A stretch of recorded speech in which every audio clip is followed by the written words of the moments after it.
Before we begin, we would like to let everyone know that this commission meeting must follow the open meeting law. Any votes taken during the meeting will be done via roll call vote. We ask that commission members please mute themselves when they are not speaking and use the raise hand feature if they would like to speak. Before speaking, please state your name so everyone knows who is talking. For any questions posted from the audience in the Q&A for this meeting, Cedar will be reviewing the questions and holding them until the end of the meeting. Today's meeting is scheduled for 2 hours, and we will have a break midway through the meeting at about 4 o'clock. To make sure everyone can participate, we ask the following. We have CART services supporting our meeting today. These are captions that help people follow the discussion. If you need help turning on these captions, please let us know. We ask that people speak at a non-rushed pace and provide yourself with a brief pause for the CART transcriber to write what you have said. We ask that you speak with as few acronyms as possible. Doing so will help all participants to understand essential information that is shared here. We will try to remind folks of these items I just mentioned, if needed, during the meeting and to keep us on track. When we end this meeting, we will have notes made available based on what we talked about today. This meeting is also being recorded, and the videos are available on the Commission's mass.gov page and on YouTube. Next slide, please.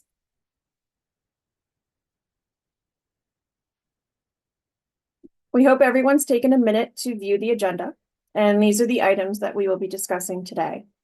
We have some announcements. Cedar will provide a recap of the last meeting. After we vote to approve last month's meeting minutes, we are going to start talking about our work on recommendations. We will talk about the purpose of this special commission, the process for the report working group, the potential outcomes of the special commission, including some examples and the impact that we would like to achieve before the commission's time ends. Then we'll discuss any next steps and wrap up the meeting with a vote to adjourn. Next slide, please. First and foremost, we want to announce the departure of one of the commission's members, Mary Mahone McCauley, who has served as a representative of the Mass Office on Disability. She will be retiring at the end of this month and will be stepping down from the Special Commission. On behalf of the Special Commission, I would like to say thank you to Mary for her work on the commission. Another person from the office will take Mary's place sometime in the future. So thank you very much, Mary. We've appreciated you. I don't know that you're on, but everyone else should hear how much we've appreciated your presence at the meetings. And now we'd like to ask Emily from Cedar to provide a high-level recap of our last meeting before we vote to approve the minutes. Emily? Thank you, Kate. This is Emily. At the last meeting, the Commission talked about the need to make a plan to review the final report that our group Cedar shared with the Commission, including identifying the questions the Commissioners have about the report, deciding how to create recommendations based off the report, and how to write those recommendations. The Commission also discussed a report working group that would assist with this work and how it would support the larger commission. Commission talked about the upcoming schedule of meetings and voted to approve a monthly meeting schedule through May of 2025. Cedar talked about the report that they delivered to the commission. They talked about the report's main areas, its overall structure, and the opportunities for consideration by the commission that were identified in the report. The commission then discussed the content of the report and their feedback, and they started a discussion about potential areas of opportunities for recommendations and next steps. The discussion of these opportunities will continue in today's February meeting. Thank you, Kate. Thank you, Emily. Before we dive into this afternoon's discussions, we have our vote on the minutes from the Commission's last meeting in January. Draft copies of the meeting minutes were emailed to members earlier this week. Do any members have any suggested changes to the minutes?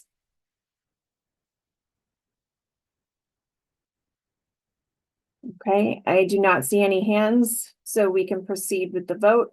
As usual, we will be conducting a roll call vote, but before Cedar reads out everyone's names, do we have a motion to approve the minutes? And please remember to state your name before you speak. A motion to approve the minutes. This is Alex. I'll make a motion to approve the minutes. Thank you. Do we have a second to approve the minutes? This is Bill. I'll second it. Beat me to it, Bill. Excellent.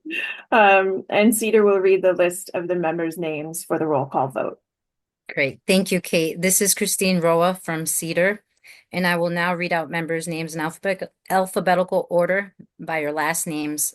When your name is called, please respond with a yes, no, present, or abstain. So I will begin. Elise Aaron.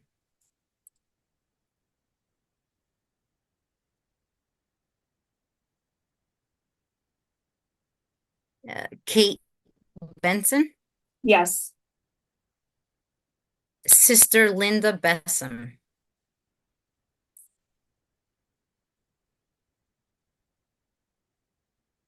Reggie Clark. Yes. Thank you, Reggie. Yes. James Cooney. Yes. Samuel Edwards. Yes. Anne Fract.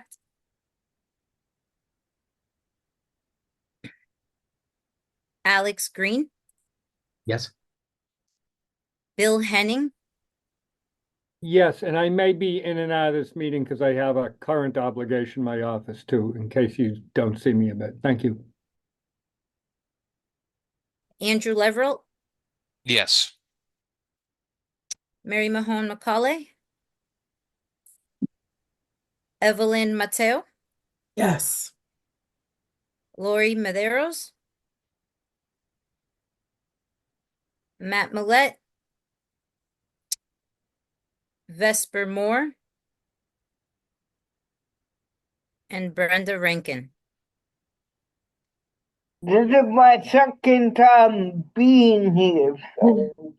And are you voting yes or no on the meeting minutes? What do you think? Yeah. Yeah, okay. Thank you, Brandon. Thank you, Elise, or Brenda, my apologies. Okay, did I miss anyone? Okay, thank you, everyone. The minutes are approved. As a reminder, copies of the approved minutes and all the materials from our commission meetings are available on the commission's website. Next slide, please.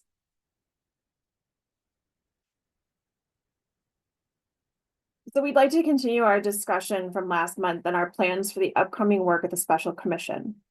I'd like to ask Alex Green to lead a discussion about the purpose of the special commission for state institutions and provide an overview of the process for the report working group.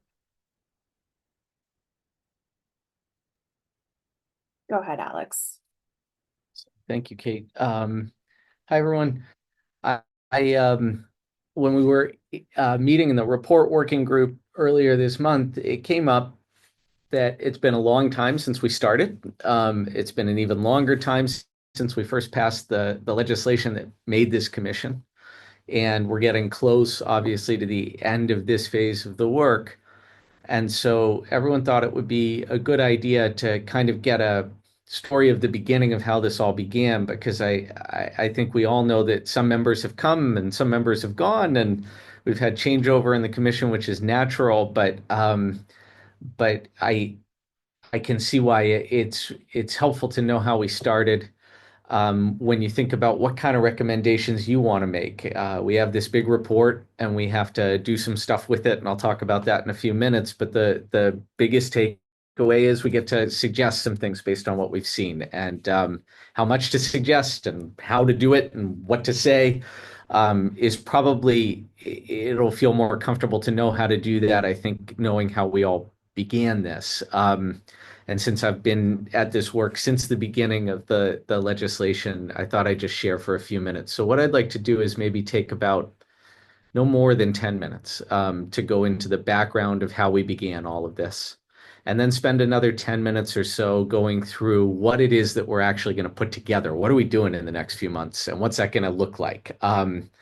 And hopefully that sets a nice stage for us to take up for the rest of the meeting a conversation about what we'd like to start suggesting. And that's what we're going to do for the months ahead.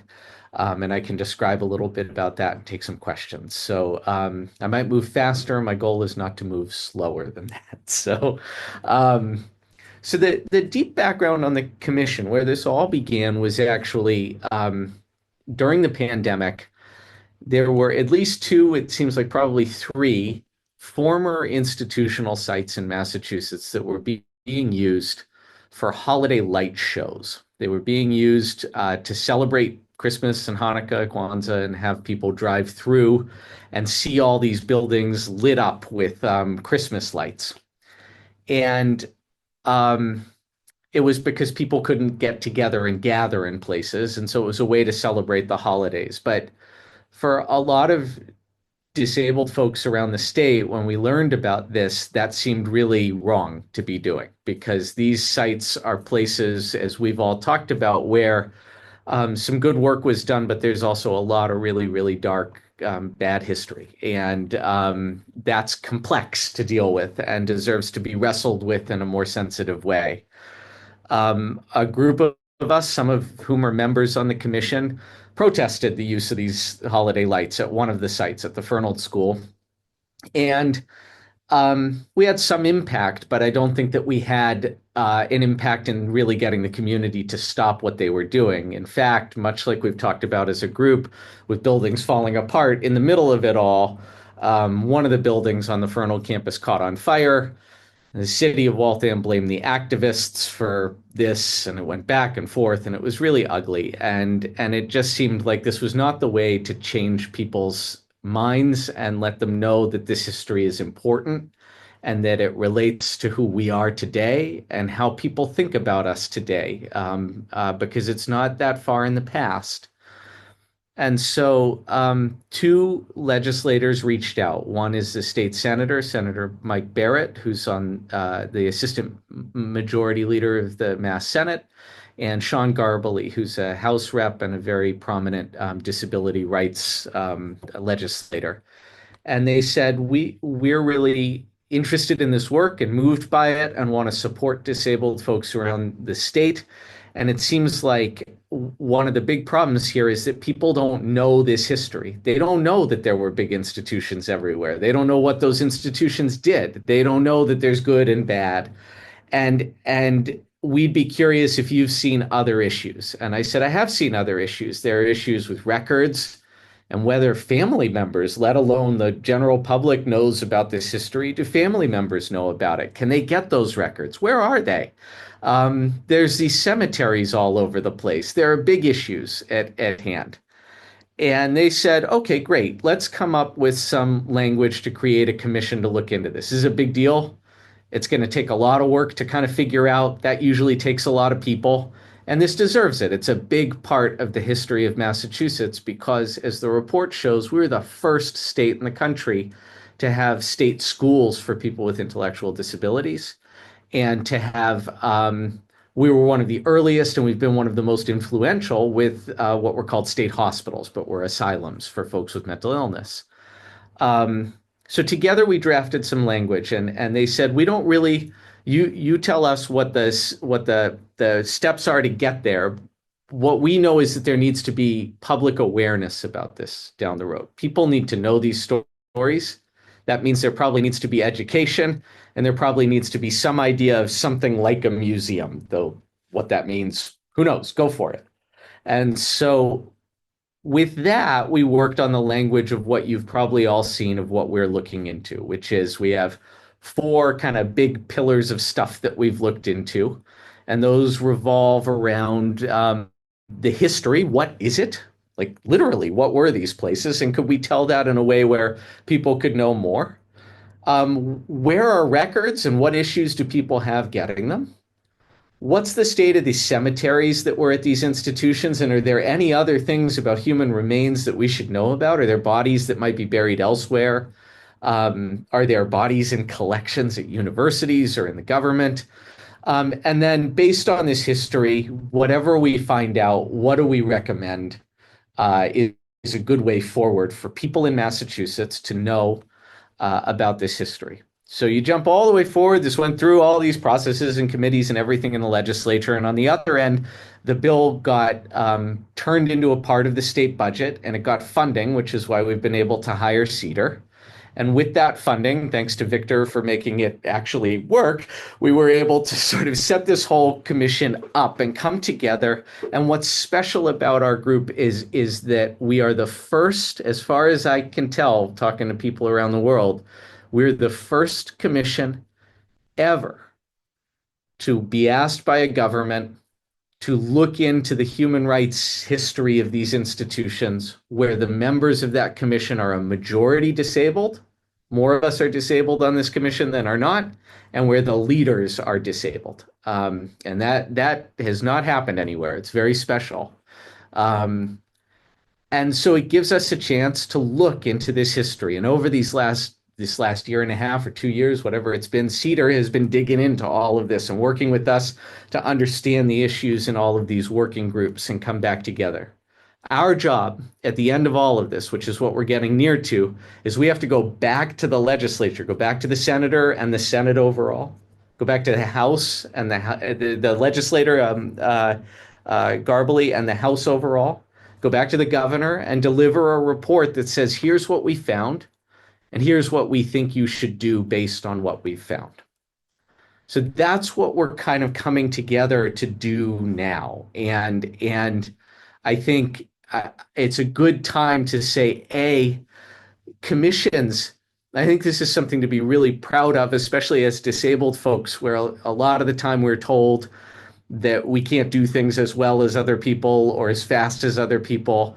I have been told repeatedly by legislators that we got off the ground as a commission faster than any commission they've ever seen. And we've done more work than any commission they've ever seen. We are doing great work, and we're going to be able to tell people in the Commonwealth that we've done great work and ask them to do some stuff based on what we've done. It's something to be really proud of. And I think a lot of people, just as they have up to this point, taken very seriously the work that we want to do. And we've had some really good supporters in this. I think we're going to have some good supporters as we go forward and say, these are our suggestions.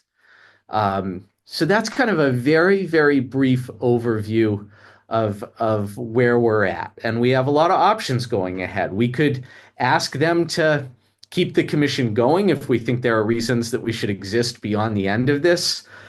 We can ask for funding on things and support for things. We can ask for ideas to be taken up and made into law or done by the governor. We can do a lot of things. We can't guarantee that they'll do them, but we have a lot of power to say what we mean based on the amazing work that CEDAR has done. And so now our job is to kind of both say the very specific things that we saw that were wrong that we want to see fixed, and also say the big things that we want to see get done. So I think that's a sort of all of it in a nutshell. I don't know if there are any questions. I'd be happy to answer a few questions now. And if there are, or if there aren't, the next step is I wanted to tell you what it'll actually look like for us to tell the Senate and tell the House and tell the governor and tell really the people in Massachusetts what it is that we found. And there's a whole process to that that's actually going to make things easier for us. But if there are any questions, I would answer any that you have.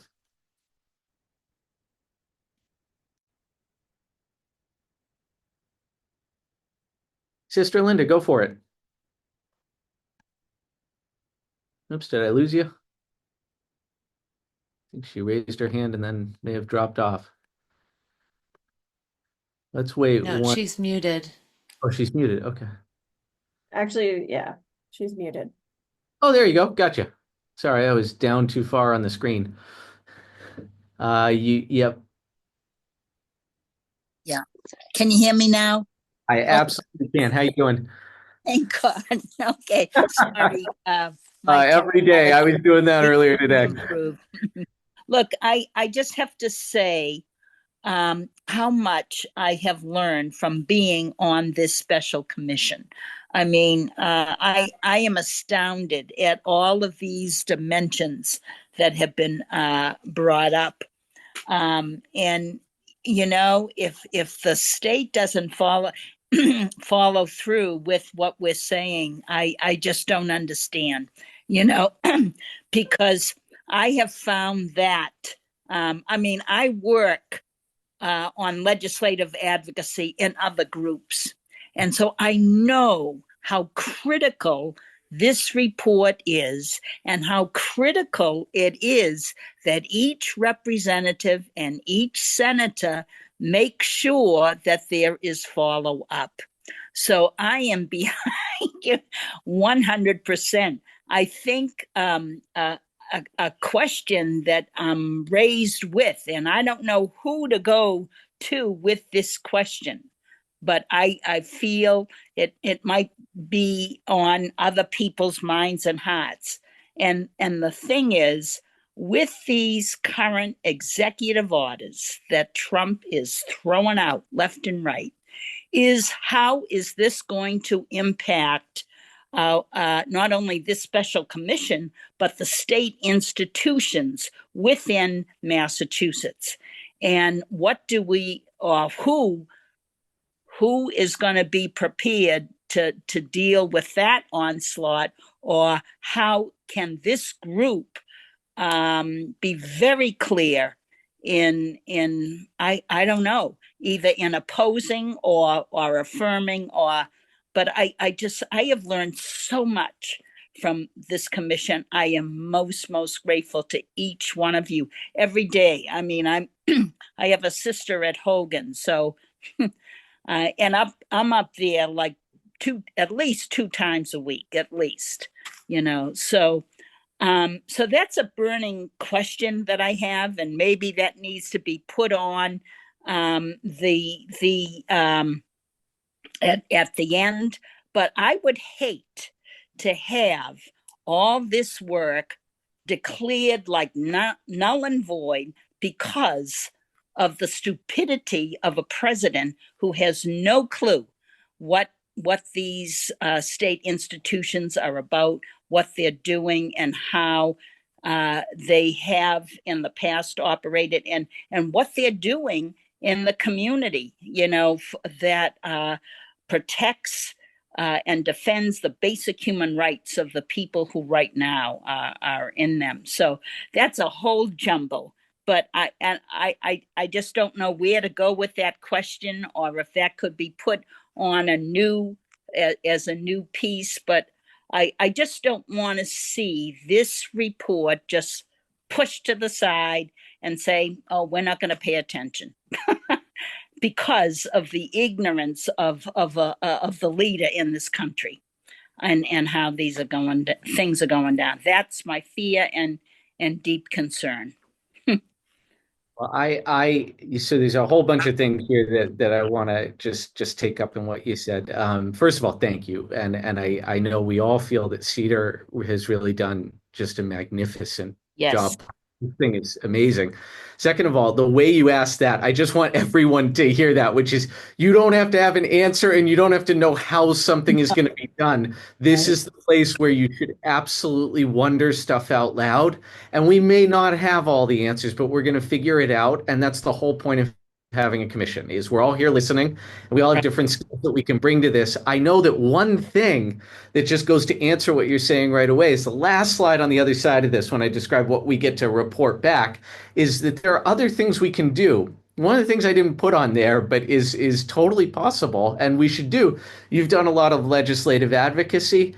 One of the things that we can do, where you said every legislator should know about this, then maybe we need a team of people when it comes out who just go up to the legislature and bring it to every legislator and really sit down meeting by meeting and make sure that they look at it and they know what it says and that they understand what's going on. And that can be done one-on-one or in legislative briefings, where you get a whole bunch of them together in a room and you tell them, hey, this is what we found and this is what we recommend. And I think that's work that honors what's already been done and would be really important to do. So to your point about the broader kind of national climate, I don't know how any of us with our lives and work and disability are not afraid and concerned right now. And we have a state that has enormous power and needs to know that it has the power to shape mindsets, that we got to where we are because people don't know these stories. And I think we can speak to our officials here in Massachusetts based on our findings in a way that says, here is what you need to do to step up on our behalf. But I think some of this stuff is just, it's so hard to even make it clear that past and present are related, and Cedar has helped us do that. Mm. And I think that saying that now in really clear and powerful ways, this is why we see today what we did in the past is going to be really important for us to get across. So I see Emily's hand, and I will stop talking for that reason. If I just may respond, thank you so much, Alex. And definitely I want to be a part of that. Thank you, Sister Linda. And I'm really good at it because I've worked for another systemic change organization. And every Monday when I volunteer, that's basically what I do. I call each representative, I call each senator, and I ask them to do such and such. So I would be very glad to be a part of that. And any hearing that you have, I'd be glad to be present with that as well, and also do what I can. So put my name down. Alex, Got it. thank Oh, thank you so much. So much. Emily, did you want to go for it? Thanks, Alex. Just very briefly, I think you all have an opportunity to capture the important parts of history and the lessons from that history. And I would encourage you to state what is important to you and what is important in protecting the rights of people with disabilities and what may not have been optimal about institutional models without taking current laws for granted. So even if you feel like it's already protected in a law like Olmstead or some of these ADA, state it again. And that is how I would advise you going forward in the current time of uncertainty with the political climate. Thank you so much. It's sobering right now, folks, and I think we probably saw this starting a little earlier than other folks saw it, and we have a chance to really step up now and to gather some folks around us. So let me talk for a few minutes about how we're going to do that and what the kind of core thing is. And from there, again, please, like, as questions arise, let's go through them. And if something occurs to you later, just email, reach out, whatever it is. Kate and Matt and I can really dig into stuff. And no question is something you should keep to yourself because you think, oh, I should already know this or whatever it is. We're working in an area where literally nobody knew this at the start. This is so deep. So saying I don't know was kind of the method by which we got this done.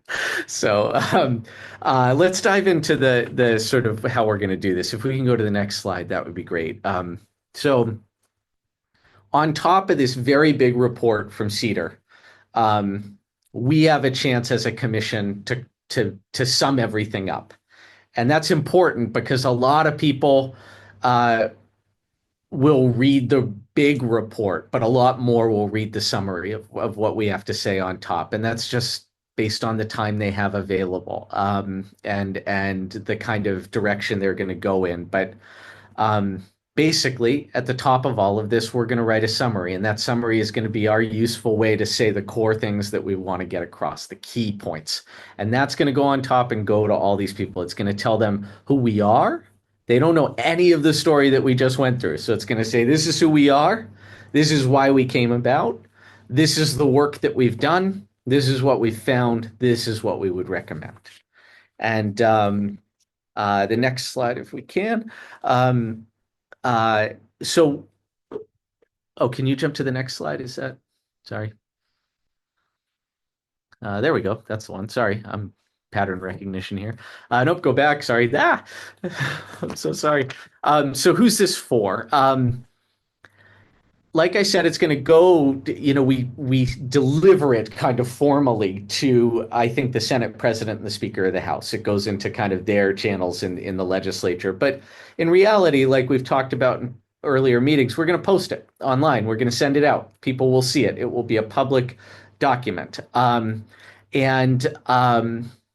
we're going to say things in this that help people understand what's going on. So some of this is just about educating them. We're going to take what we found in the CEDAR report, what we saw in our work, and we're going to get really, really clear and short about it. So an example would be taking a lot of pages of really detailed, profound work, and this is a hard part of doing this, but we would sum it up by saying people have had a very hard time getting the state to give them records about their relatives who lived in institutions.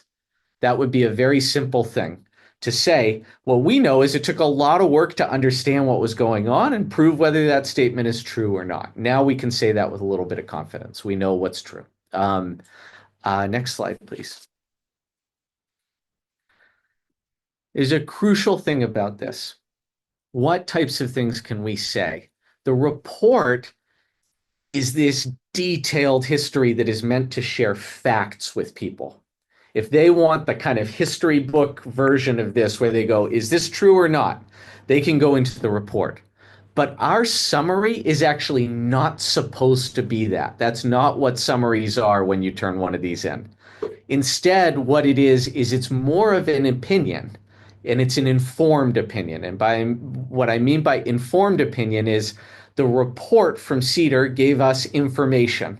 And based on that information, we are now able to have an opinion about certain things and say what we think should be done with the facts that we discovered. So this is a really wordy example, and I actually picked an ugly, wordy one for a reason that I'll come back to in a minute. But the example I have here is from a report in 1999 where the federal government, the US government, was looking into what happened to all of this gold and artwork that people had before World War II that was taken by the Nazis. And it's a very wordy description here. I mean, they use words like the cumulative facts and conclusions contained in this report. That's big words. That's a little heavy. But then they say, basically, this report should evoke a sense of injustice and determination to act.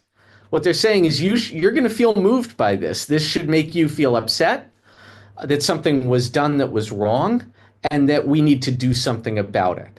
And that's what I mean by saying an informed opinion. They're not just saying that randomly. They're saying that because they went out and looked for a lot of stuff, and then they're saying, based on this, you're going to be upset with what you see, and we're going to have to do some stuff to act. So it's to say you can be bold here, and we can be bold here, and we should be bold here with what we say. Next slide.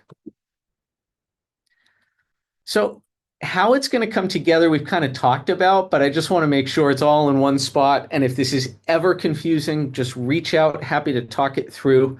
But basically what's going on is we're getting lots of information, and then we have to kind of process that to get it down to these small statements. That's a lot of the work that I do anyway.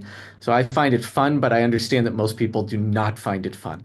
And what I like to do is take things and make them shorter. And so what we're going to do is we'll take something like the information CEDAR sent to us, and we're all talking about it in the whole commission. That's the next place it goes. And we make recommendations saying, well, it seemed like people had a really hard time getting records. So what are we going to do about that? What are good recommendations? Or it seems like these graves are not being taken care of. What are some good ideas for taking care of the graves going forward that we could recommend? And when we hear those in these bigger meetings, those of us in the working group are going to write them down, and we're going to bring them into the working group, and we're going to organize them so they're not flying all over the place. We'll put them together and bring them back to everybody. And bit by bit, we're going to pull them all together, and then we're going to share a draft with everybody of everything that we heard. And we'll say, does it look like this? And the whole commission at that point should definitely not say, that's perfect. You should say, I think you'd say it this way instead, or I'd like to change it that way. And we'll go through and change a lot of things. And at the end of it all, once we've kind of gone through what we like and what we don't like, we're going to take a vote on whether or not we're at a place where we want to share that final summary. And that's what we're going after for these next 4 months or so. So it's going to take a lot of steps, but at the same time, this is the good stuff that we get to do. All right, next slide if we can. There are basically 4 kinds of things that we want to say in this. The first is what we did, because we did a lot. CEDAR did a lot. So we're going to want to pull together a list of things we think are important for people to know. One of the big ones is we got the state to share some cemetery records. And that's great. Like legislators can ask us about that. People who work in government can say, well, how'd you get them to share it? And how can we share more? Or is it limited what we can do? But right now we can just say what we did. A very simple thing to do. And that's good to do. We can say what we found and how we feel about it. That's more of like, we found that people have a hard time getting records and their loved ones, and we feel that that's not right. We can say those sorts of things. We can say what we think people need to know, what they need to do, and who they are. So based on what we've seen, an example would be, we think schools should teach this history in Massachusetts. That's a good thing to be able to tell people, because when they read this story, some parts of it are going to make them excited and some parts of it are going to make them upset. And we want to be able to say, okay, if you're excited, we want to do these things. And if you're upset, we should do these things. In this instance, we could teach more about this.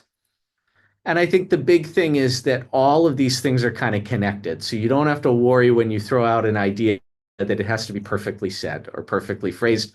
We're going to find that there are all of these connections. And later on, Kate's going to share something that I think shows how a lot of this is connected. And we'll do a lot of that piecing together. But an example would be when you mash all this stuff together, one example is people don't know about this history. So they don't know why it's such a problem that other people can't get records. And we could say they need to know more about that. And that's a whole bunch of things mashed into one statement. So we have kind of 4 big areas that we're going through. Next slide. So examples of what else we'll do. We probably would want to reach out to the senator and the representative who made this possible and say, hey, once you've read the report, do you want to add a letter on top of this whole thing that tells the people you work with how you feel about what you found? And we might want to include that in things. We might want to do a version of this that's very short, where when we release it and we send it to the legislature, we say, hey, if you're a journalist, you should know these things about this, and share a little bit in what's called a press release. And what Sister Linda said, there are other things we can do. If you think we should do it, bring it out and we'll take a vote on it and talk about it and do whatever else we need. But maybe we need to go up to the State House and talk to people. Maybe we need to meet with leaders from DDS and DMH and Health and Human Services and just say, hey, this is what we found. Here are some things you could do based on this, right? We're going to want to educate people and share in clear ways. I have 2 things I'd love for us to discuss about how to do that report. Before we do that, I know that was, again, a very fast run through of things. Does anybody have any questions about kind of what the shape of this would look like, or what we're supposed to do, or why we're doing it this way?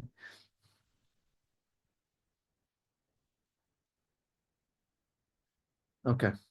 If questions do come up, feel free to ask them. I would like us to talk about 2 things that are going to really help the report working group know how to do this best. Next slide, please. The first. Alex. Reggie had a quick question. Yes, Reggie, go for it. What's going on? You also got to remember, I was the first one to be with you when we started working on this. You and Anne, you testified. You were the first 2. Right. Yes. Okay. Yes. Just want you to know that. There's not a day goes by that I don't know that. So and that's what I meant before by the fact that for all of you who have questions, there are members on this commission who have been here from the beginning, right? There are people who have deep knowledge about this. Reggie, you have some of the most, because you also experienced this and lived with this. And I think when we talk later about what do people need to know and why, I would really like your thoughts on that. I think it's important that we lead with what you think is the right thing to say. I would like us to vote on a couple of very straightforward things that are very important for how we come up with all of this. The first has to do with plain language. We've talked a lot about plain language as a commission, which is to use simple words that are clear and direct with people. so that more people can understand what we're saying, because big words can get really confusing. They sound nice, but they can get confusing. I think that it would be in our best interest to write the summary that we're putting together in plain language, because I think that a lot more people would be able to read it. But I didn't want to jump into that without asking and taking a vote, because there is one big downside I see to plain language, which is it's very blunt. And Emily talked about this with writing the plain language with the team from Cedar for the report, is you don't really, when you use very short words that are very direct, you don't have a way to hide the things that are really hard to say in nice words. They come across as hard things to hear, and they're hard to say. And so it could be a harder thing for people to read emotionally when they come across it. But maybe we could put a warning in there or something that says, hey, this is going to feel a little bit hard to read. But I don't think we should assume as the report crew that this is a given, and I wanted to open that one up for discussion. So for that, Kate, I have no idea how process works. I would turn back to you. I think first and foremost, if there are strong thoughts, recommendations, suggestions, anything that we missed in the reasons why we may or may not want to do it, I'd like to get that out on the table first before we take a vote. So are there questions, comments, concerns? Sam?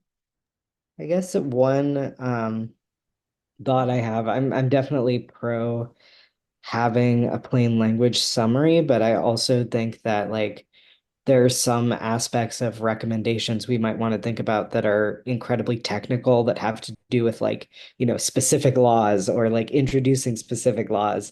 And I worry that plain language could collapse that a little bit, but I'm not suggesting we don't have a plain language summary, just maybe have that in addition.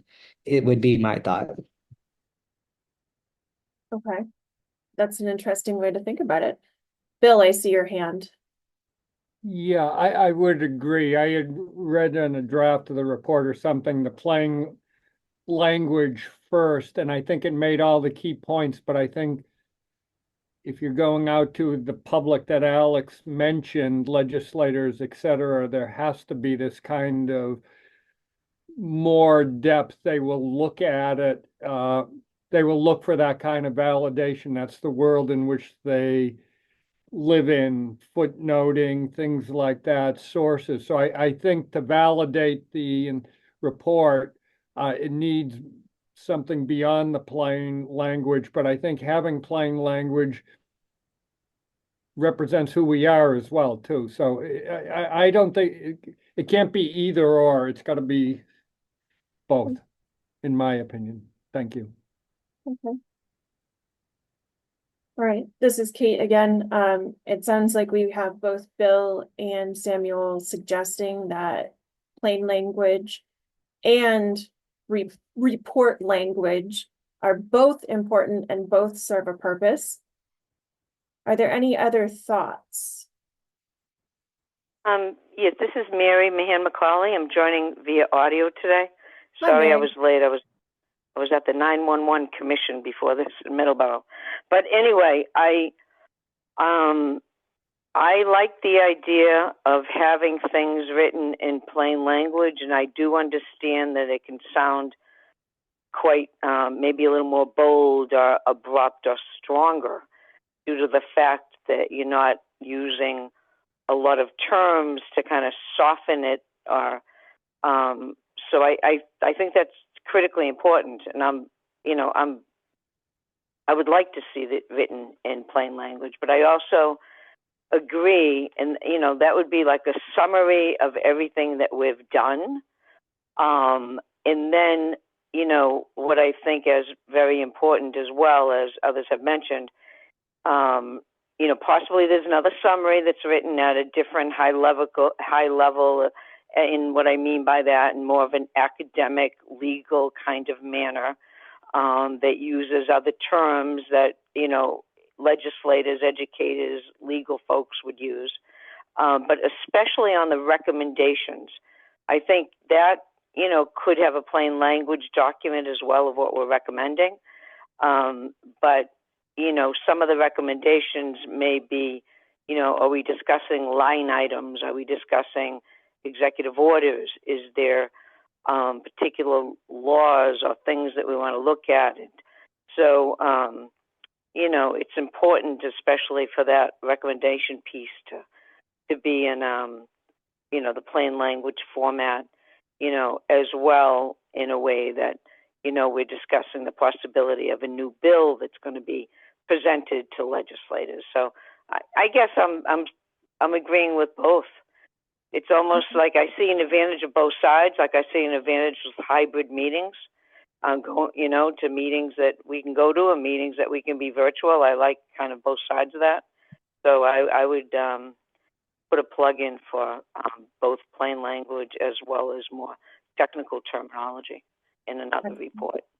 Thank you, Mary. Sister Linda. I would also want to include some of the stories.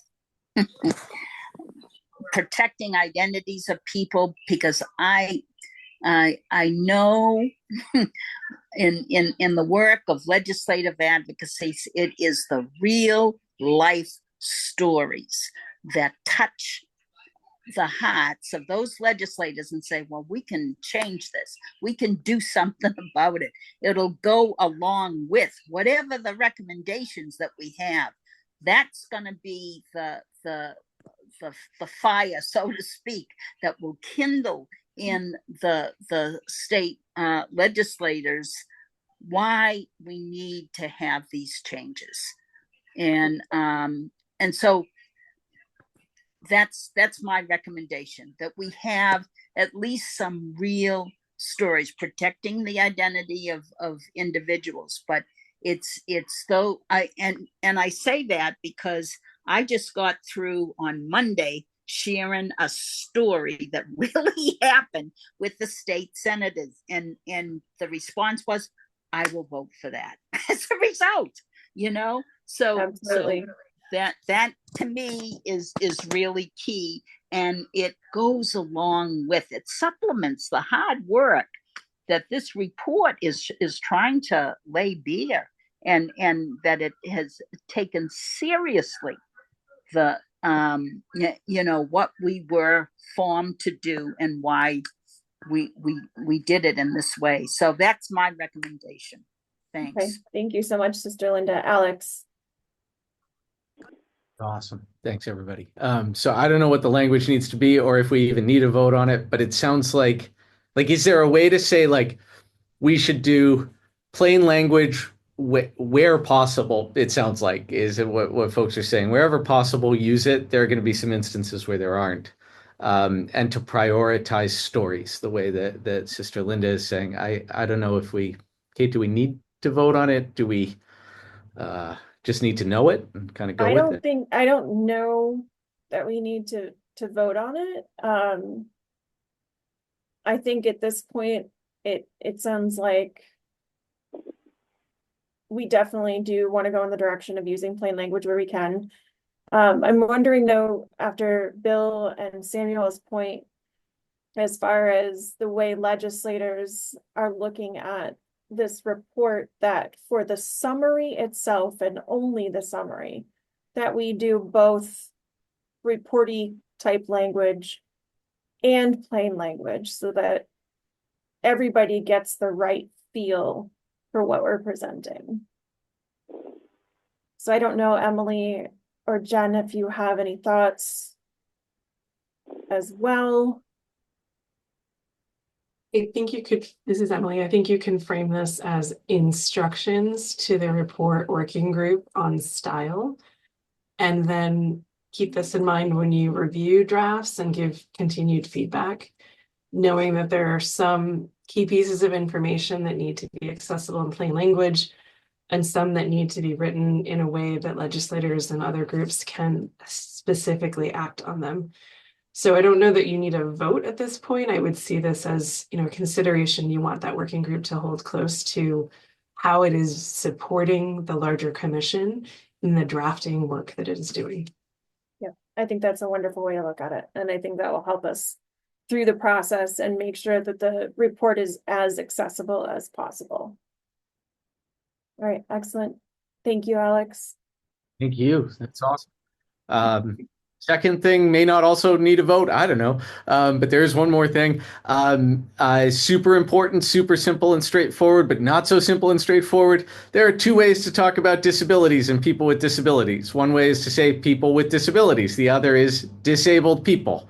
The report should do one or the other. They have a different meaning. The people who use them usually mean something a little bit different when they say it. It is best to sum it up as I can. When people say we are people with disabilities, the goal there is to really say people first, like we're human beings right in front of you. When people say we are disabled people, disability first language, they're saying, look, my disability is part of my identity, so much so that it's gonna be sort of confront you with that fact as the opening thing, because we're not gonna get around it. I just wanted to make sure that when the report crew is meeting, that we're using a consistent language that people feel comfortable with, and I wasn't sure what the best choice there might be, and I thought it should come up somehow. So, Kate, it's all yours. Sure. From my own personal point of view, I think that we make our point as a commission of individuals with disabilities better if we're using people first language.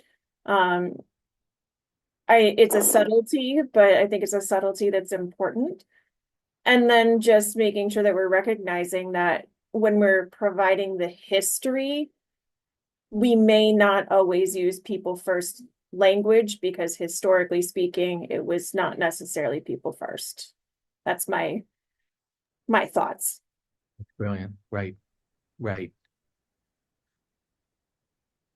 is Mary Mahan McCauley again from MOD, and I would absolutely want it to be people with disabilities language with the people first.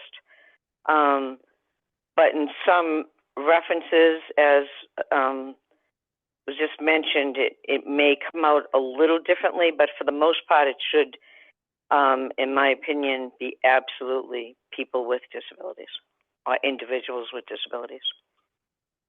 Fabulous. Okay. I think this is Reggie. I think whatever works the best way, with the best language.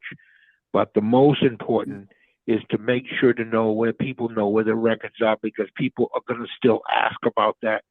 And we need to focus what happens in this state right here in our backyards. We need to take care of our own.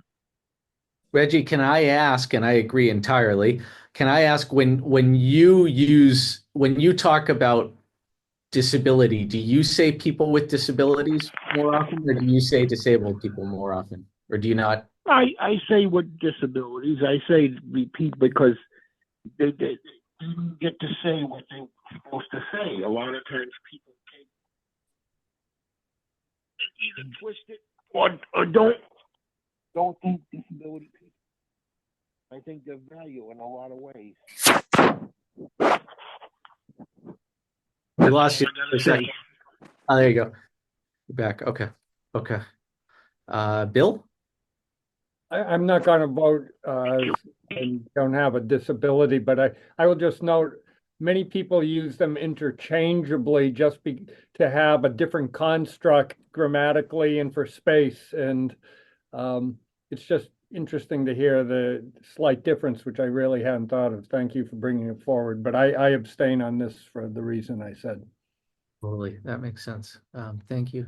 Samuel? Yeah, I maybe differ from other people a little bit on this. I am disabled and I prefer disability first language. I think it's more bold. I think it claims disability as an identity rather than and kind of like a political category, as opposed to just saying I don't know. It feels more like direct to me, and I prefer directness, but that's just my opinion. Can I gauge your sense on if we ended up using people with disabilities? Is that a cardinal sin for you, or is that? It's not a cardinal sin for me. I just that's my preference personally. I don't think it's bad, and I see why people feel differently. I just have a different political opinion about it. Totally. Thank you so much, Linda. Yes, I just want to say I really appreciate this discussion. And one of the things that I just thought of that just popped into my mind is because this language has not been used, that can also be the reason for so many human rights violations, you know? And I think that needs to be stated. So at what point did the state of Massachusetts begin to look at things differently?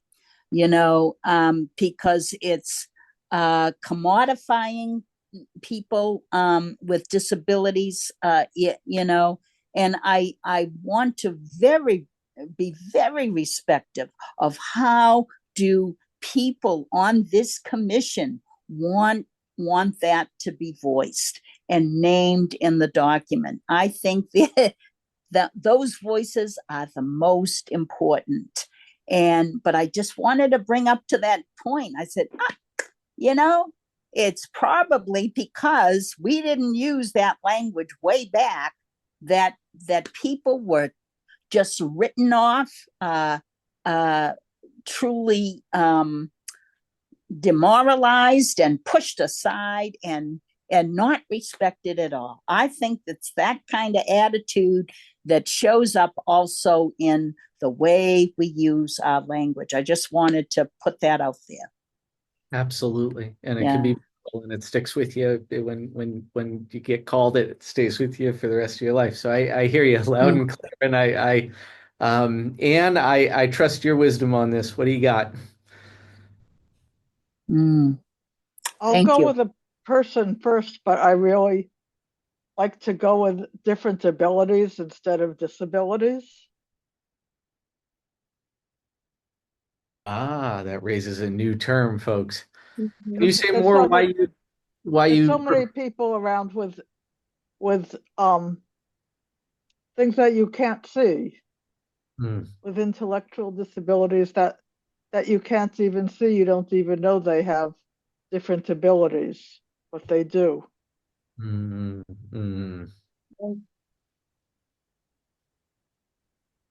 Hi, if I could say something else, this is Mary again. And I just want to add, you know, I'm over 60. Let me just say that, because that really is part of the whole person with disability mindset. And some of that, when that was really such a major way to say things within the community, and I think most of us agreed, you know, there was a lot of, let's say in a medical setting, people would say, you know, the spinal cord injury in room 10, or, you know, they're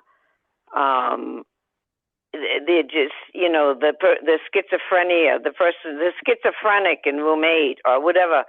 And it seemed very disrespectful because they weren't even saying disabled person. They were just calling a person a diagnosis, which was very disrespectful and, you know, really harsh and not a nice way to refer to a person.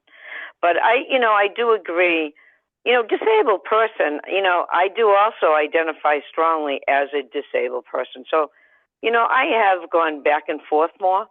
So as far as different terms being used, you know, I guess I just wanted to restate myself, and I think I would be okay with that. I think we can kind of go back and forth, and maybe somewhere in there we can just weave in differently abled. But you know, I think we do also have to say disability, actually, so people know. I think they understand that word as the legal sense of what is disability, like the definition under ADA or other places. Okay, so I think again, just like the other question about plain language, I think this is going to be how we direct the report writing group to choose language that fits the piece that we're working on and ensures that everyone is comfortable with how the language is presented. So the reporting group will definitely take that under advisement as the report gets assembled. So it's a little bit past 4, so if we could take a 5-minute break and come back around 9-10 after. Thanks, everybody.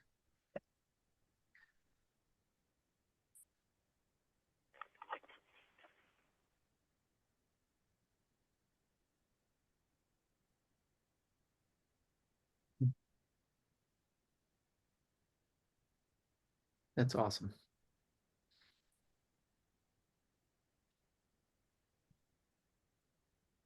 Kate, I fear I kept it fast at the start and then I got myself thrown.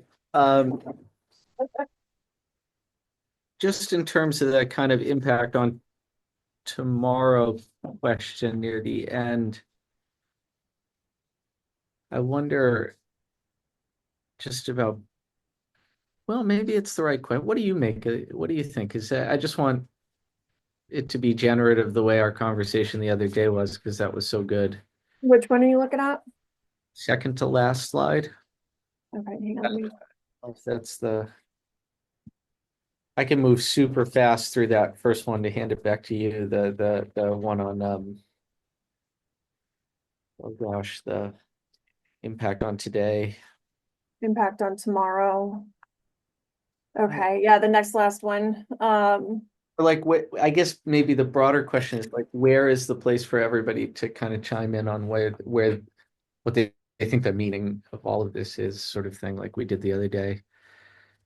I thought I had a good handle on the for it then. Yeah, I think that second to last slide is the good place to have that conversation of, like we did the other day in the prep meeting. Okay, so maybe we move really swiftly through the others, just as like almost like just visual. Yeah, I agree. I don't have to talk about the cemetery thing. I can hand that, like you see what it is. If that just keeps it in your court to keep rolling. Okay, so I think what we'll do is let me go through the examples. I'll do a quick overview of the museum piece. Samuel can go a little bit deeper with the records of Mass Archives, just because it's a little more nuanced, and then I'll pop through the cemetery restoration piece, and then we'll talk about the impact on tomorrow. Okay, and I'll be super quick with the impact on today. Perfect. All right. And I'm Thank gonna you. keep stuffing crackers in my mouth. Oh, I've been grazing my way across my desk here, so I'll be back in 1 sec. Same.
Okay, I know there's people still slowly coming back, but in the interest of time and a lively discussion, I'd like to have Alex share out some of the notes from the report working group that met earlier this week.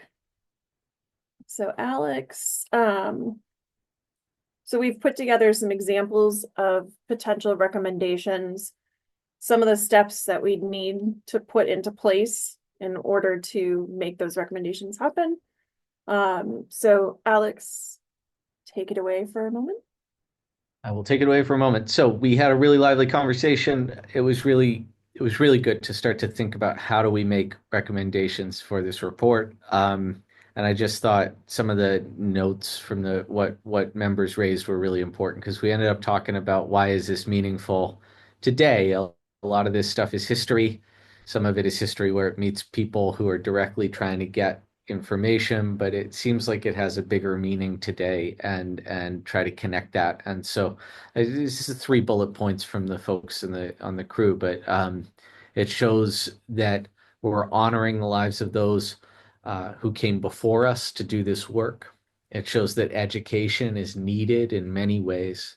And it shows that people need to know these things because we're repeating the past right now because we haven't been able to get and share these stories up to this point. And I just thought those were really profound. And then we spent, like Kate was saying, a lot of time talking about how it seems like a lot of the steps that we might recommend are kind of interlocking and one leads to the other, and it's helpful to kind of look at what those look like connected to each other so we can break them down a little bit more because it can get a little overwhelming as to think them all through. So that goes back to you, Kate.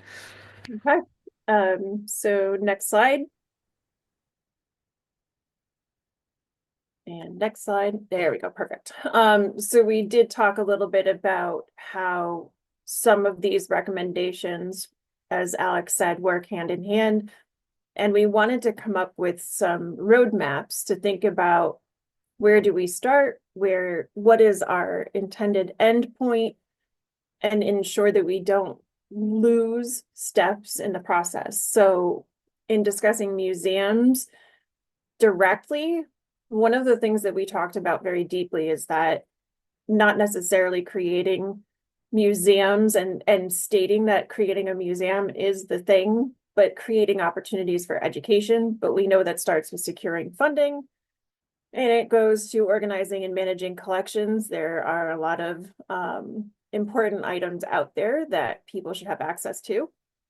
Then collaborating with stakeholders and decision makers so that we have the opportunity to connect with the agencies and either figure out if we're building an actual museum. Are we building a virtual online museum? Are we building an education network? And then the final product of what does that look like and what does it mean and how do we share it with the public? Next slide, please. And Samuel is going to talk a little bit about the roadmap for access to records.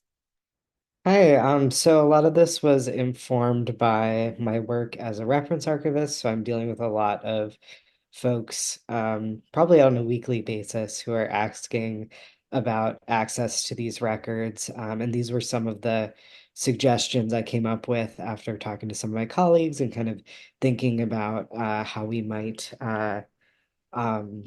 respond to these issues. Some of them, I know some folks in the working group expressed concern about privacy, and that's something that we take really seriously at the archives too, which is kind of why one of my recommendations was to have records access for these records be more like prison record access, which is, typically they're restricted until the death of the person. A person who's requesting it, usually gives us a reason why they need to see the record. Like, I'm a family member of this person. I'm doing my genealogical research. I'm doing historical research on, this type of crime.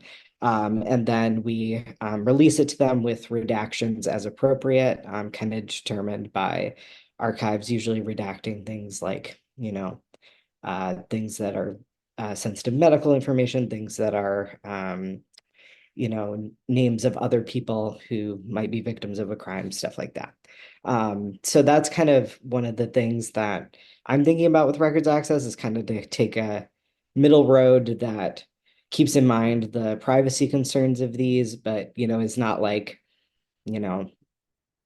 totally public on family search type of thing, which would not be appropriate for these records.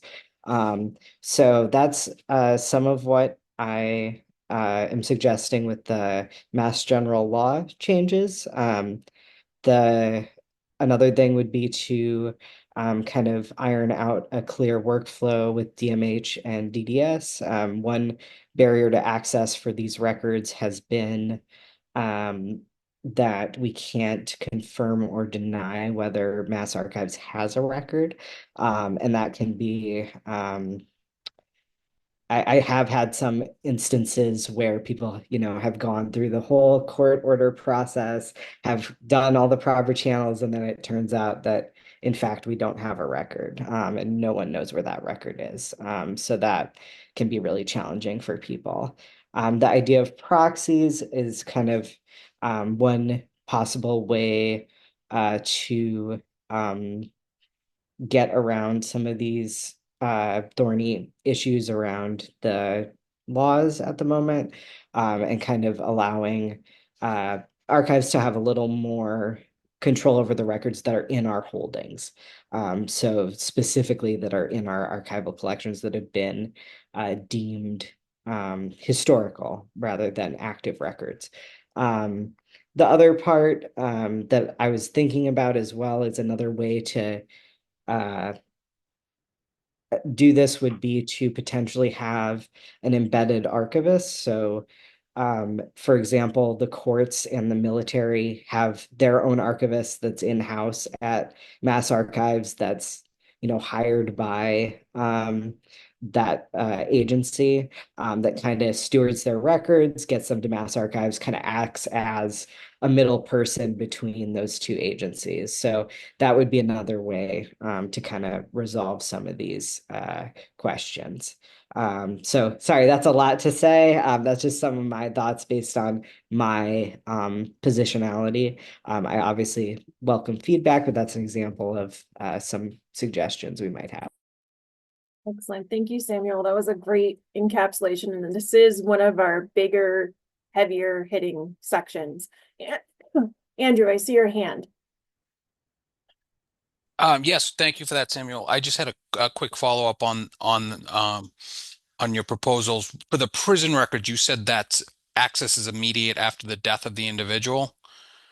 So the patron will reach out to us. They would need a name of a person, and then they have to present a death record, an obituary, some proof of death of the person, and then we can usually we scan that record and then make a lot of redactions as necessary, in compliance with other laws. But yes, they are open after the death of the person. Okay. In a sense, not totally open, but like you couldn't go into Mass Archives and get a whole box and look through a whole box of prison records unless it's like, from, many, many hundreds of years ago. But, if it was someone who was like, say in the 1920s, that would be how we would look at it. I guess my only question, and I don't want to sidetrack us too much, would you bump up into any HIPAA restrictions if you had it because there's a 50-year requirement there and DDS and DMH are covered entities? So my understanding, and this is not my area of expertise, but my understanding is that HIPAA pertains to active medical records and not to inactive medical records. So things in the archives have been deemed inactive, have been deemed historical, but that's my understanding. I could be wrong about that. There's more research to do there. Okay. All right. Thank you. Thank you, Andrew. Next slide, please. And our other category that will be part of the report is talking about cemetery work and cemetery restoration. We created this roadmap thinking about first putting up cemetery signage so folks know that cemeteries are there and that they exist, and give some historical information about the institution. Then sharing of best practices, what happens when you learn that you may be the caretaker of an unmarked cemetery. How do cities and towns connect with resources and the agencies and the archives? Providing consultation as a commission to cities and towns about how you restore these cemeteries. And again, stakeholder collaboration and support, having everyone working together to support cemetery restoration, as opposed to hoping grassroots efforts will step in. Next slide, please.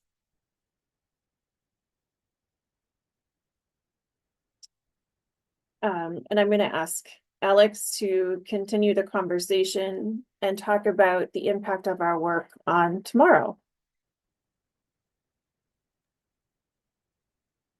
So a lot of this is brainstorming from here. The last stuff we were just looking at just shows that there's connected stuff, that each of these things, we can sort of break them down. If you have a big idea, we can sort of look at it and take it apart. And some of them are really complex, but we can get there. And then bringing them back, we can raise other questions. Like the last question is really good, of like, where does HIPAA, which is medical privacy law, come into all of this? Because some things are really protected for good reason. And, we have the time to figure this out in the coming months. So I think we're all talking about, for the records, for the work group to kind of know how to start to structure some of these things, to just hear out from everybody here, especially those of you who aren't doing the records working group, to really chime in now of what you'd like to see us accomplish. What do we want to get done before this phase of our work is done?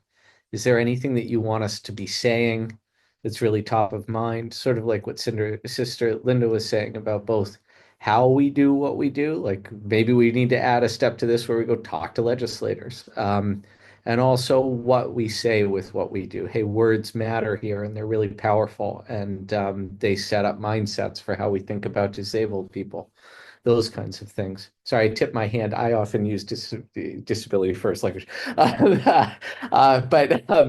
Yeah, anything and everything, just a chance for us all to keep talking, I think the way we were before, but really around what do we want to see get done?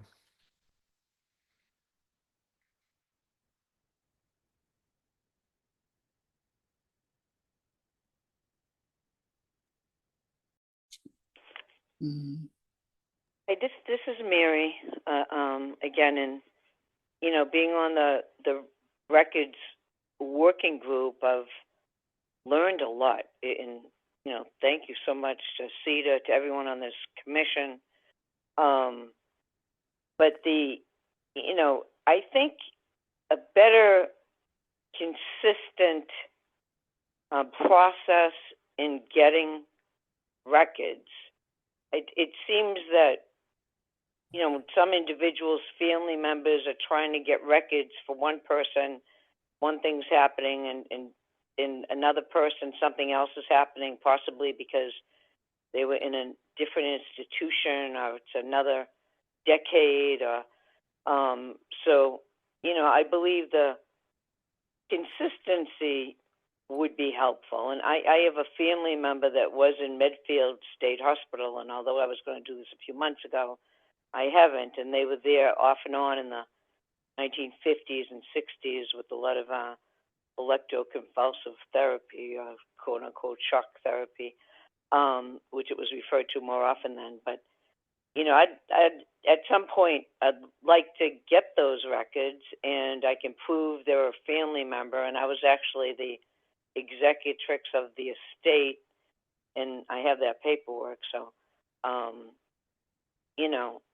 I think that since this person died in 2003, that I was the executrix, and that I can prove those things, I would think I'd get the records, everything but the medical records possibly. But, so consistency across the board with getting records, and family members not having to wait extensive lengths of time. Maybe the 75 years might make sense in certain circumstances, but I don't really understand why a family member couldn't get something sooner. So I guess that's it. It's just so, you fight for months to try to find the right words for something. And that's really, I love how straightforward that is. A better, consistent process. It's Yes. not lengthy. And you're right. As someone who's trying to get records right now, who I know is nearing the end of the probate process with the court, and the judge randomly asked for a 2-page letter of why he wants the records about his deceased relative. And he called and said, it's cruel. Like, why should I have to justify that? It's arbitrary. It came out of the blue, and yet he can't get it unless he writes that letter because the judge won't approve it. And that's not fair or right. And so, No. It should be the same for one person or another. Yeah. yeah, equality in this in some way for family as it's one track, like you're saying, and then for other folks, one that may be different but is organized. So, thank you, Sister Linda. I have a question that I thought of. As a result of this report, who is going to oversee the recommendations will be implemented? And if not, why? How will this be held accountable? That's always my question when it comes to issuing a report, so that the report ends up on somebody's shelf and forgotten about. Like what are the ongoing provisions to make sure that the implementation is carried through? That I don't know if you understand my question, but I think it brings this commission really full circle, and how serious we took the mandate. Well, if it's going to stop, and what good of all the work that we have done? So that's my question, I guess, on ongoing accountability, on how these recommendations will be put forth or whatever. It's a profound question we're going to have to all talk about and take up, because just as an example for everyone, because it comes from this history. In the 1990s, some of you know this, some of you may not. In the 1990s, it came out that the Fernald School and the Wrentham State School had, many years earlier in the 1950s, used radioactive material on the kids living in the institution. And they didn't tell them that. They told them they were going to be part of something called the Science Club. And later on in the 1990s, it came out that this was done. It was done by Harvard and MIT and Quaker Oats and the state government, federal government, and all kinds of people got involved. And there was a commission just like ours, and they made all kinds of recommendations. And this got the president to act. President Bill Clinton got up and apologized for what the government had done using radiation for people. But I went looking a few months ago, and the governor of Massachusetts never apologized. The state never followed through on the recommendations. Nothing was done. We have some examples of how you can avoid that happening and make sure that things are done. And I think the very simple one, but it's one we should consider, is whether or not the commission needs to keep going in some form afterward, empowered to do some kind of accountability and to say, hey, who's getting stuff done and have you gotten it done? And I think we could ask CEDAR to look into ideas or recommendations for what we might do to get accountability. And also we could probably check with the senator and the representative who supported this and say, what do you think are good ideas for accountability? Because I think you're right. It's one thing to put a report out, people put it on the shelf. It's another thing to really make sure that the work is getting done. And some of these things have a lot of steps to get done. So I really value that. But I think a very serious thing we need to consider is there a second phase of this commission that exists down the road? And not everybody has to stay on that commission. People can come and go, but like something for accountability. So Drew, what you got? Andrew, you there? Oh, sorry. Yeah, sorry. I was looking for my unmute. Andrew Leverell, DPPC. I mean, that was sort of the road I was heading down, is what Sister Linda mentioned. And maybe we look at a model of, I'm on the Permanent Commission on the Status of Persons with Disabilities. Maybe we'll look at that as a type of model where we have one executive director who's a state employee in a larger commission with working groups, but we have somebody there who can apply for grants to, look at some of these issues or additional funding or things like that. So something to consider as a recommendation. And maybe one of the things we should do, I mean, that commission that's kind of an awesome model, is maybe along with sharing what that does in a meeting, maybe next month's meeting or something, would be also just to hear from, part of the point of having all these members on this commission was to get everybody together so that we could hear from folks, is if that sounds like a good idea to the DDS and DMH folks on this call. Like, I understand that to implement some of the things we're going to ask for, to do them and get them done, there's going to need to be money or time from the state, and we want to be sure that we're advocating for that in a way where it makes it possible for them to do the changes that we're asking for.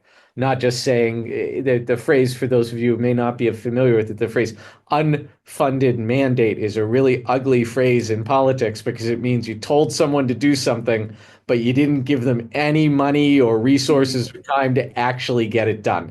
And that's not usually a good way to make friends or to make change. And so I think we should probably talk very seriously about that. And maybe the records or the report group can come up with some stuff, and Cedar can come up with some stuff to think it through. Great. Thank you. Thank you. Bill. Yeah, I think anything we decide to do needs to be very focused on something that's doable. Part of that may be continuing this to give a platform for the many things that might be recommended or would be ideal, but I think they're really want to focus on some concrete outcomes. We do throw it around. You mentioned the radiation study. My bookcase behind me has lots of studies on disability issues that raised all the right issues, and they're 20, 30 years old and they still exist. One or two doable things. The last one might be continue the commission to look at those things we couldn't address, but something concrete to move what we decide are the one or two things most critical and doable. That will give us the oxygen too to keep going, in my opinion and experience. Bill, can I ask just a follow-up question of do you have a sense of what one or two of those things might be? I'm not holding you to it, but something specific and concrete that we need to do. I would defer to the group, since I've only been on the commission the last 6 months, so looking through the report and stuff, what is the heart and soul? There's records, there's cemeteries, and then there's, to me, the sense of, and I don't know how to put it into concrete terms, so I've discussed it with you. How do we keep that history alive so we don't repeat it?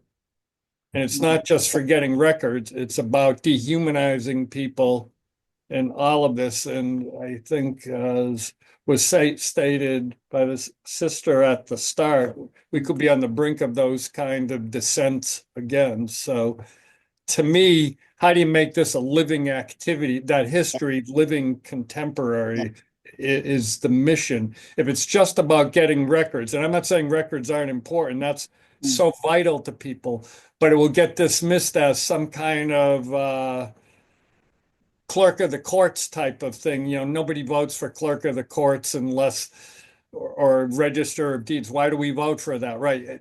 You don't deal with it unless you're selling your house or something, but we know what's important, but it's not. And it's a means to raise this issue of dehumanization of people with disabilities that was such an intrinsic part of the American society, still is in some ways, and could be again. Thank you. That's a mouthful. How you achieve that, maybe that's where we sit down and think of some of that. And ideally, we get a concrete accomplishment that does that. It will take some thinking, I believe. But it's a great specific, it's a way to get specific.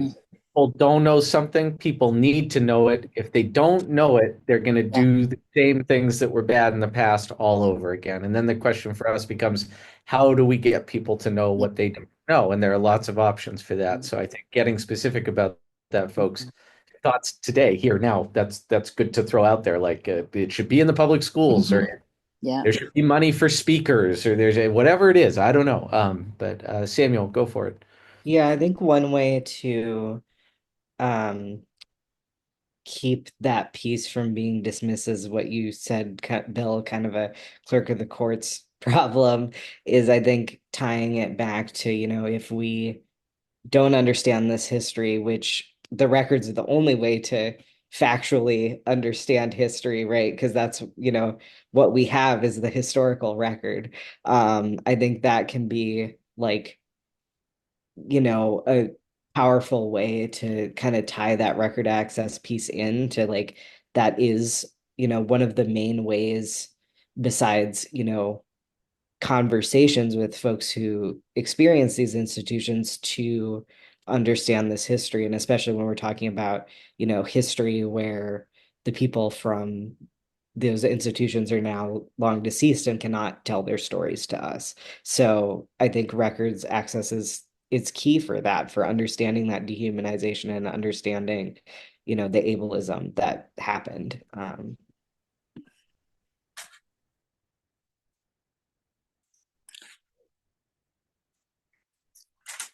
For folks who haven't spoken or shared anything, do you want to share anything in about what you think we should be doing, or what kind of thing we should be saying in the report that we need to do to educate people or to let them know this story? This records point is a big one.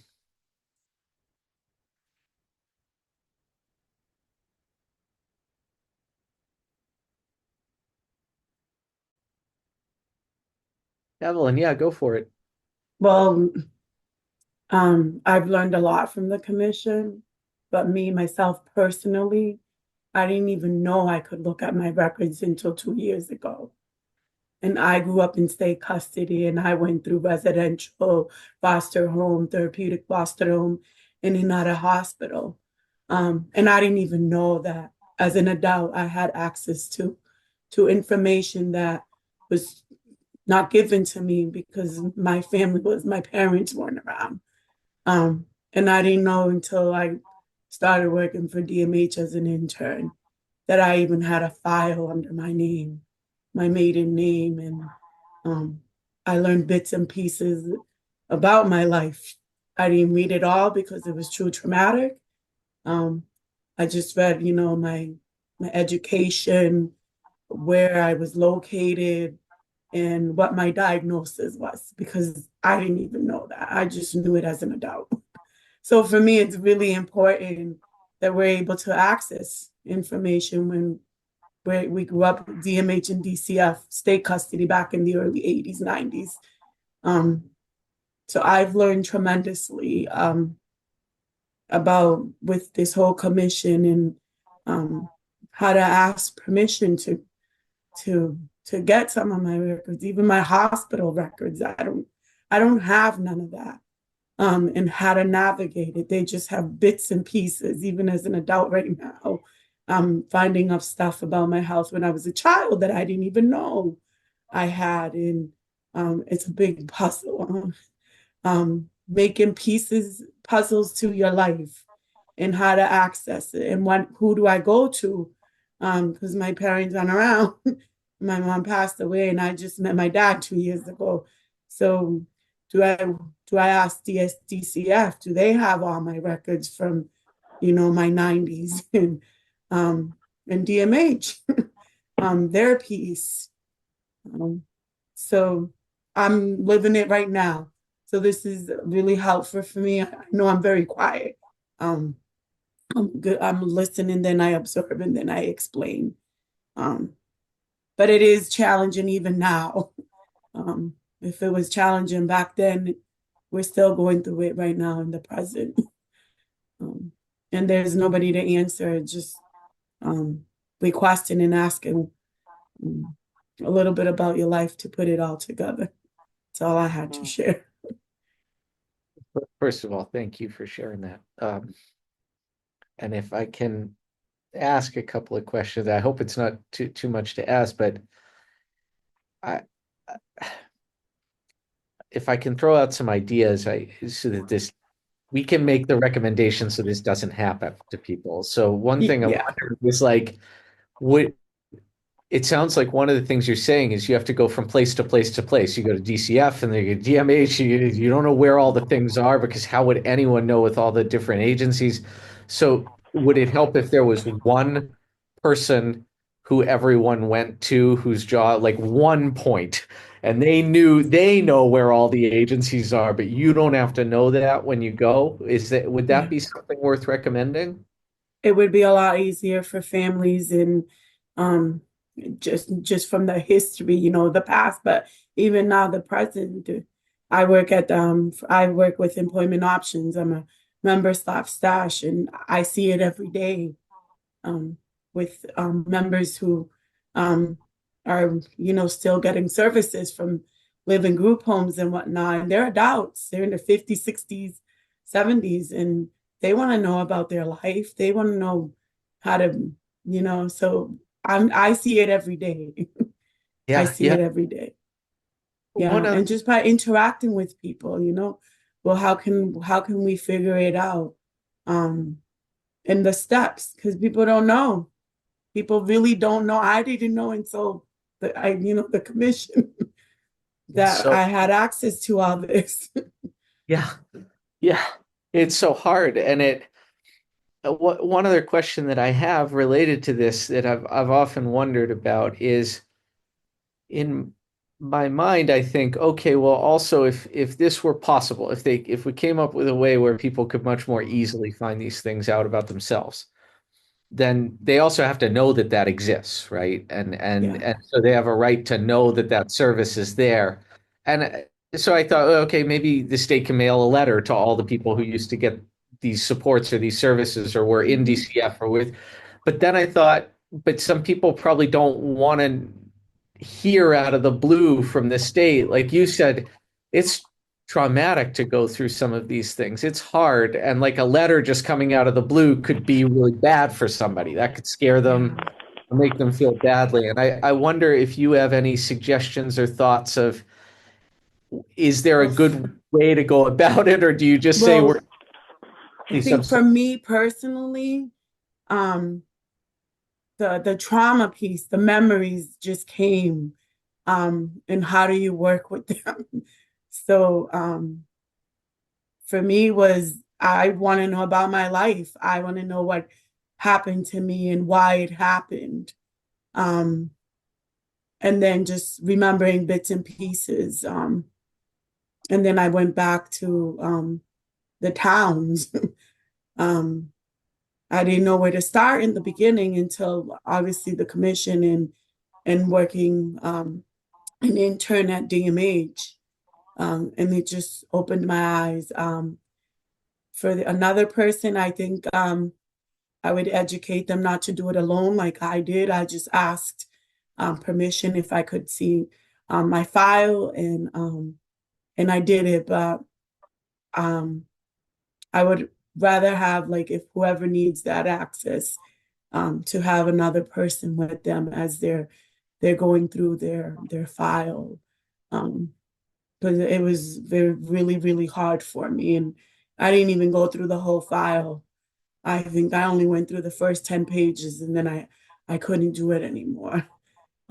My goal is in the future, maybe the end of this year, I request them and do it with my support team, and how to navigate it.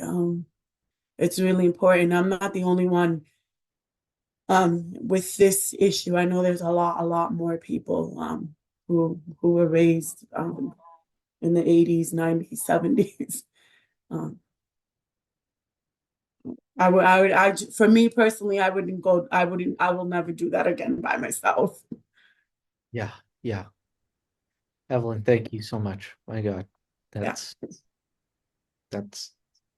the core of what we got to do. Yeah. Right by this. Thank you. You're welcome.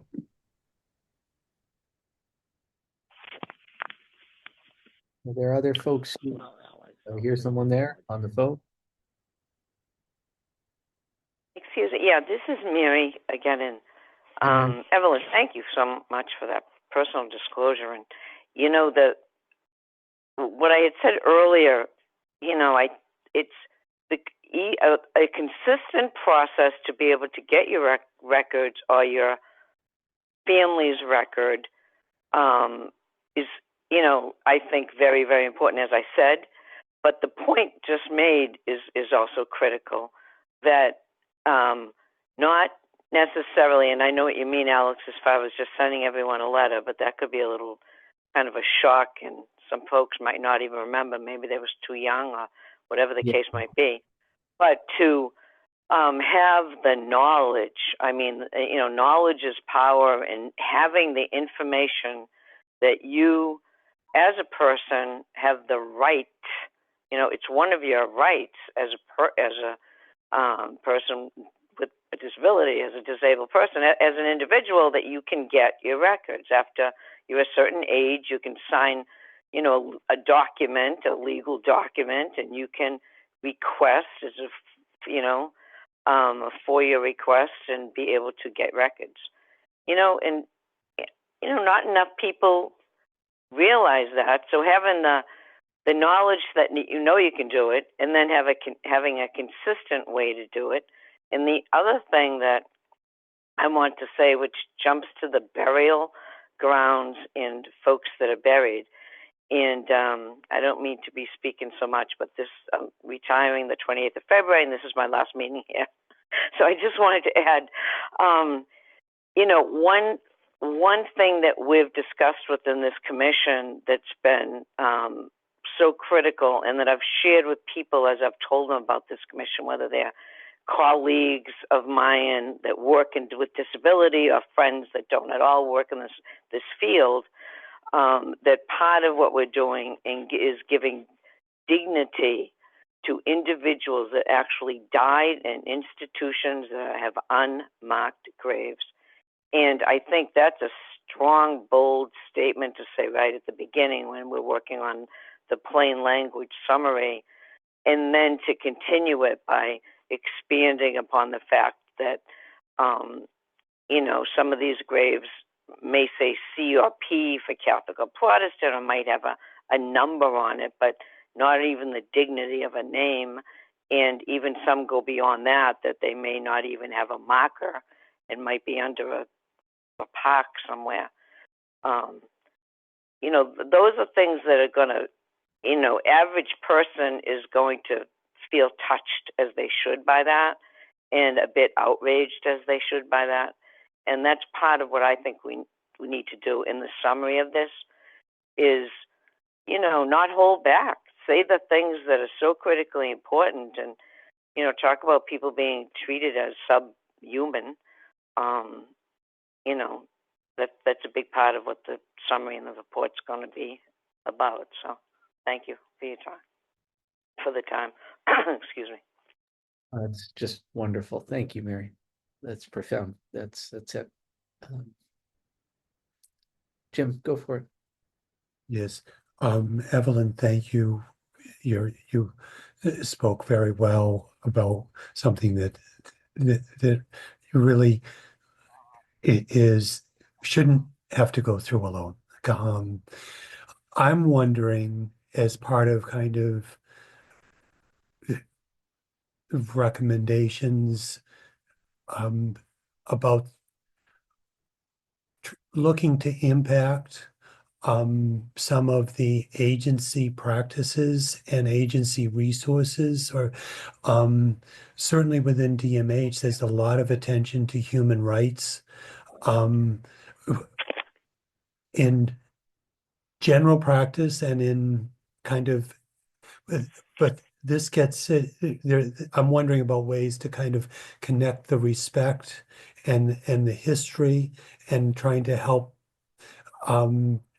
employees of the different agencies become more aware of the history and folks' experiences, and looking to the agencies as having staff who identify, who see it as part of their roles, is to helping both current folks and the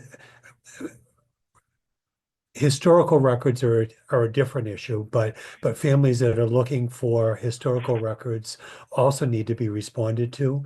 And agency staff should, whatever mechanisms are decided upon, agency staff should understand what those mechanisms are and have it be defined as part of their roles, is to point people, family members and others that it might in the direction of advocacy. So I'm wondering that those might be some concrete steps, recommendations. Love it. That's wonderful. And it goes to Evelyn, you use the word navigation. It goes to that idea, right? So I really love that.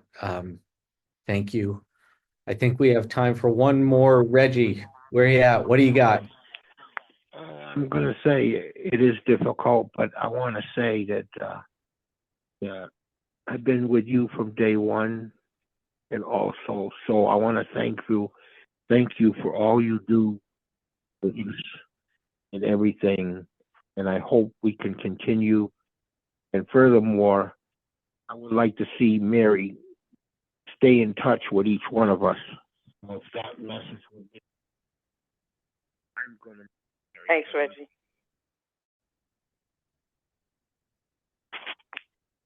Reggie, we lost you there at the end for a sec.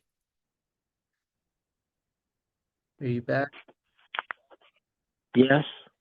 Oh, there you go. Okay, I lost you there at the end for a sec. Okay, I'm saying that I want to thank you for all you do with the commission and everything. This is good for us, because I think it's important for people to get what belongs to them. Everything. Also going to very time on the hope that he could stay in touch with me, because I enjoyed being with her like I had my own. Thank you. Thank you so much, man.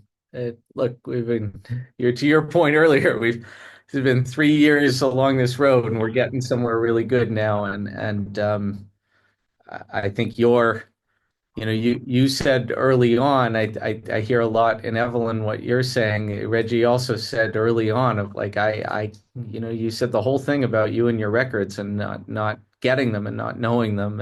And it's just crucial that we get to be able to do this. It's really we get to do this. Like, this is a state commission. That's pretty amazing. So thanks everybody. I know time is coming up short. Lots of notes we'll pull together, lots of work to do in the best way possible. I'll kick it back over to Kate, but what a great meeting. Thank you. I think Reggie's share and Evelyn's share are the perfect way to close out this meeting and leave us with a lot to think about. So we're looking forward to seeing everyone at the next meeting in March. Cedar is going to follow up with the meeting information for everyone to review. And does that work for everyone? And obviously the records group is going to meet in between time, or not the records group, the report writing group is going to meet in the meantime and discuss more of our recommendations. If any members have any questions before then, feel free to contact the commission through the commission email. All right, if there are no other items to discuss, then we can vote to adjourn. Do I have a motion to adjourn? And please remember to state your name and let us know who you are. Bill Henning moves to adjourn. Excellent. Thank you, Bill. Do I have a second for that? Anne Fract, second. Thanks, Anne. It's always the most enthusiastic motion of the meeting. And Cedar is going to read out the roll call vote. So please unmute yourselves and say yes or no. Alrighty. Thank you, Kate. This is Christine from Cedar. Just please remember to say yes, no, present or abstain. Anyway, we'll begin with Elise Aaron. All right, Kate Benson, Yes. Sister Linda Bessam. Yes, and thank you so much. You're welcome. Reggie Clark. James Cooney. Unfortunately, I've lost Reggie. No worries, Katie, thank you. James Cooney, Yes. Samuel Edwards, Yes, and thanks everyone for sharing your stories. It was very impactful. Anne Frack, Alex Green, Yes, and Mary, don't be a stranger. Thanks. Bill Henning, Yes, and I'll see you tomorrow, Mary, at your retirement gig. Awesome. Andrew Leverell, Yes. Mary Mahone McCauley. Yes, and if anyone's around Boston tomorrow between 1 and 4, my retirement party is on the 21st floor of Ashburton Place. For a fantastic career, thanks all you've done. Thank you very much. Thank you, Mary, and thanks for sharing that information. Evelyn Camille Mateo. is taking my place, and she should still be on the call, I believe. Who is? Camille Carabay from my office. Oh, for the commission. Yeah, okay. Counselor 1 for Mass Office on Disability. Yep. Evelyn Mateo, Yes. Lori Maderos, Matt Millette, Vesper Moore, and Brenda Rankin. Did I miss anyone? I think that's it. All right, thank you very much, everyone, and we are adjourned. We'll see you in March.